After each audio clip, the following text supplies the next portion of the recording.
Paix et gloire au Père céleste qui est dans les lieux secrets et celui qui l'a envoyé, Yeshua, Jésus, le Messie.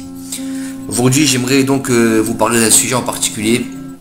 Ce sujet qui a pour but de délivrer et de démontrer que Yeshua, le Fils de Dieu, a bel et bien été envoyé et a bel et bien enseigné la doctrine de Dieu. Et donc, par cela, il est la parole de Dieu. Et donc, je vais, par ces quelques versets, vous certifier ce que je suis en train de vous affirmer. Car beaucoup, bien sûr, détournent la parole et mettent les versets à leur avantage. Et bien sûr ne proclament pas l'enseignement de Christ, qui est l'enseignement de Dieu, mais proclament un autre évangile.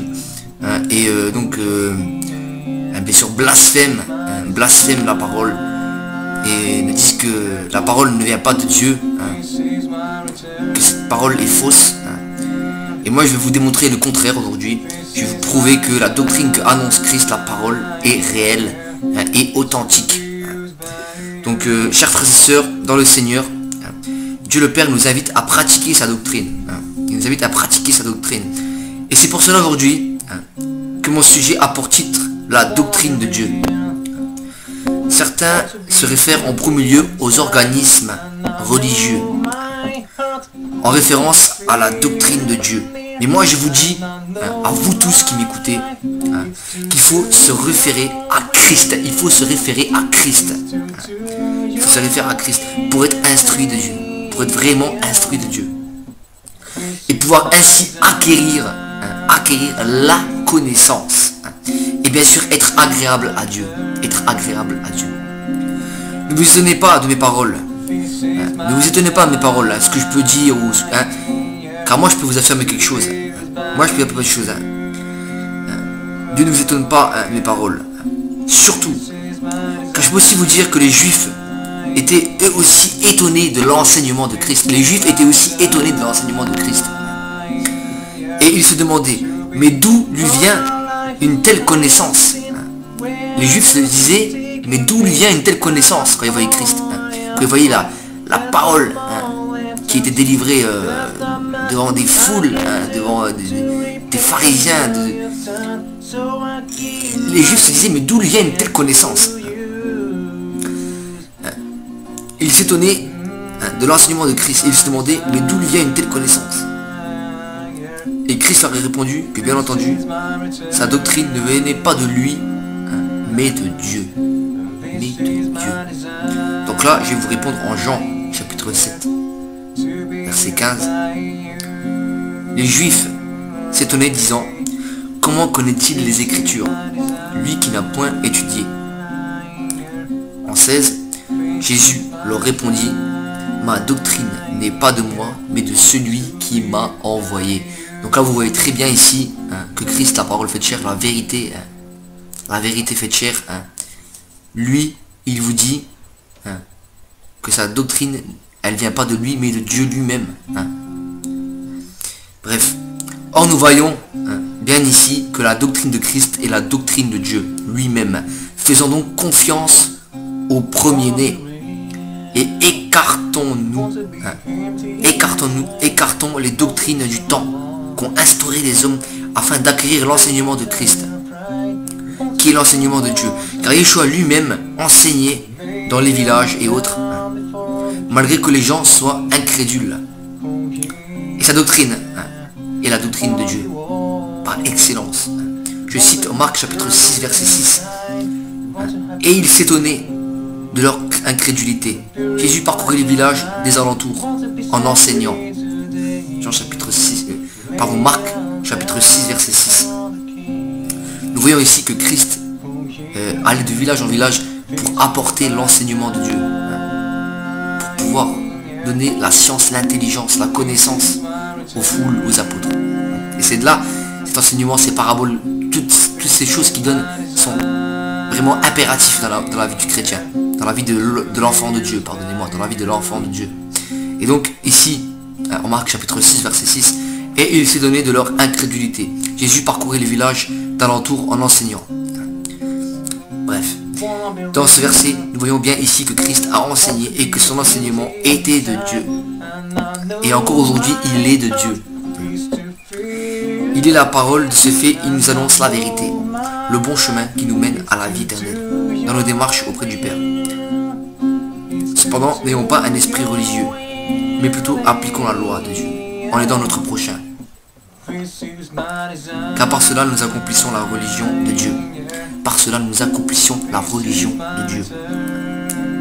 Comme nous dit ce verset en Jacques. Je cite Jacques chapitre 1, verset 27.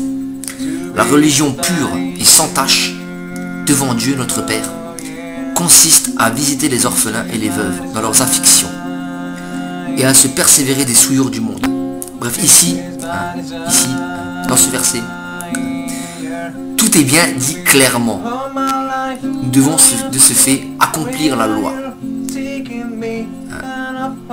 que nous a enseigné Christ, mais aussi nous éloigner du mal et des mauvaises tentations de ce monde qui pourraient nous écarter de Dieu et de sa doctrine. Mais il ne faut pas oublier que nous sommes les instruments de Dieu afin d'accomplir le bien autour de nous, et c'est dans la doctrine de Christ que cela est enseigné, afin de faire des œuvres pour Dieu, comme nous dit ce verset, Éphésiens chapitre 2 verset 10.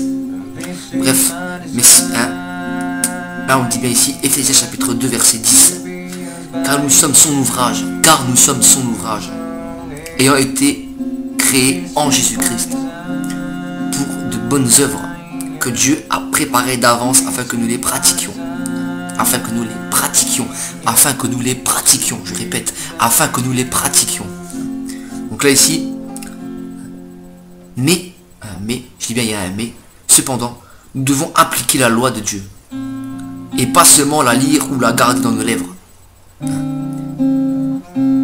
Ce qui est très important. Mais il nous faut la pratiquer, car les démons aussi croient en Dieu, mais eux ne pratiquent pas la loi.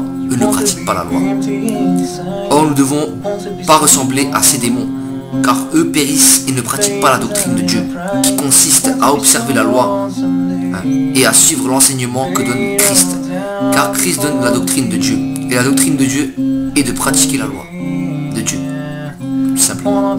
Comme nous dit ce verset, nous devons croire en un Dieu et pratiquer la loi. Je cite Jacques chapitre 2 verset 19. Tu crois qu'il y a un seul Dieu, tu fais bien. Le démon le croit aussi et il tremble. Bref, de ce fait, il nous faut donc nous soumettre à Dieu de par ses enseignements et ses ordonnances, par sa parole. Et le diable n'aura plus aucune prise dans votre vie. Et nous serons protégés par Dieu. Le diable n'aura plus aucune prise à ce moment-là si vous vraiment vous pratiquez et vous écoutez la loi et la doctrine de Dieu, qui est la doctrine de Christ. En Jacques chapitre 7, vous le certifierez encore. Ça va vous le certifier. Jacques chapitre 4, verset 7. Soumettez-vous donc à Dieu. Résistez au diable et il fuira loin de vous. Donc là vous voyez bien qu'il faut pratiquer, qu'il faut se soumettre à Dieu. En tant qu'enfant de Dieu,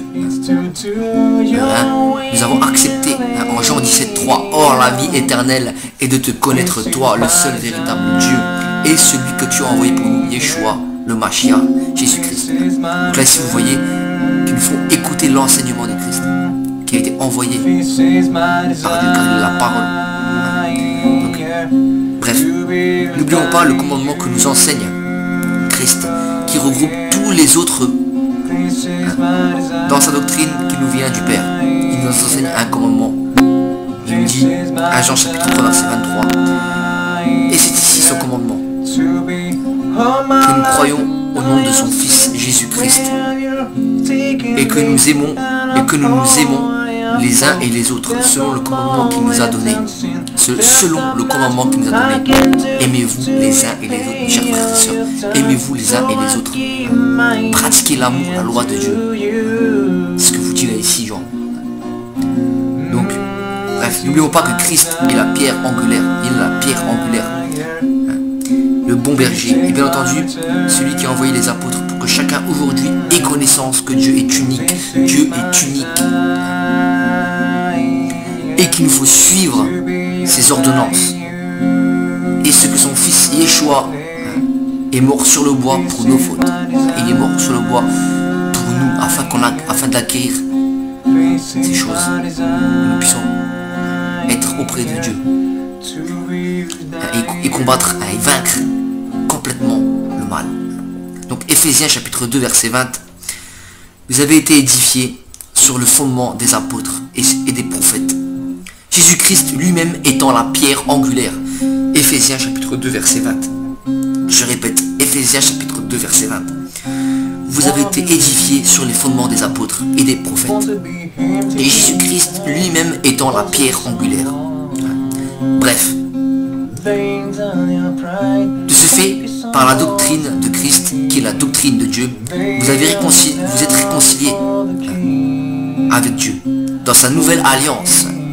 Vous qui étiez étrangers du peuple de Dieu, car Christ est mort sur le bois et a ressuscité afin que tous soient sauvés du péché et de la mort. Comme le dit ce verset en Éphésiens chapitre 2 verset 11. C'est pourquoi vous autrefois païens dans la chair, appelés incirconcis par ceux qu'on appelle circoncis, et qui le sont en la chair par la main de l'homme. Souvenez-vous 12. Que vous étiez en ce temps-là sans Christ. Que vous étiez en ce temps-là sans Christ. Privés du droit de cité en Israël. Étrangers aux alliances de la promesse, sans espérance et sans Dieu dans le monde. 13. Mais maintenant, écoutez bien ce passage. Mais maintenant, en Jésus-Christ, vous qui étiez jadis éloignés, vous avez été rapprochés par le sang de Christ. Par le sang de Christ.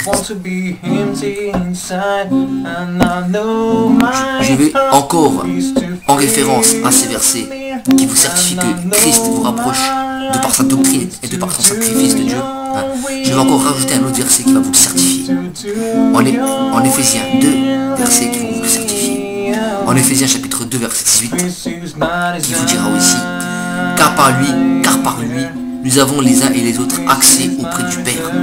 Je répète, Éphésiens chapitre 2, verset 18. Car par lui, nous avons les uns et les autres accès auprès du Père dans un même esprit. 19.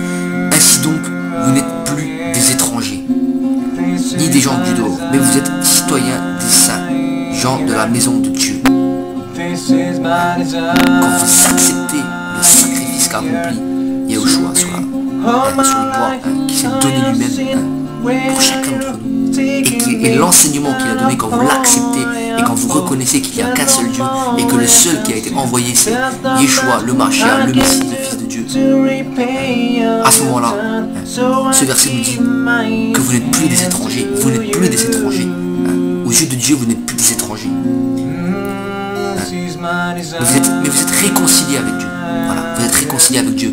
Dieu vous aime, il vous garde près de vous. Vous devenez donc, d'une certaine façon, un enfant de Dieu. Ensuite, il faut donc pratiquer la loi de Dieu.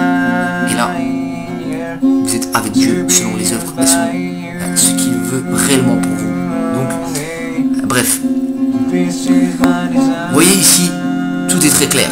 En acceptant la doctrine de Christ et en reconnaissant son sacrifice et sa résurrection, nous sommes réconciliés auprès de Dieu. Et nous sommes près de lui, dans la pratique de la loi, au travers de son enseignement. Car il est la parole de ce fait, il nous ramène auprès de Dieu. Je cite Proverbe 1,23. Tournez-vous pour écouter mes réprimandes. Voici, je répandrai sur vous mon esprit. Je vous ferai connaître mes paroles.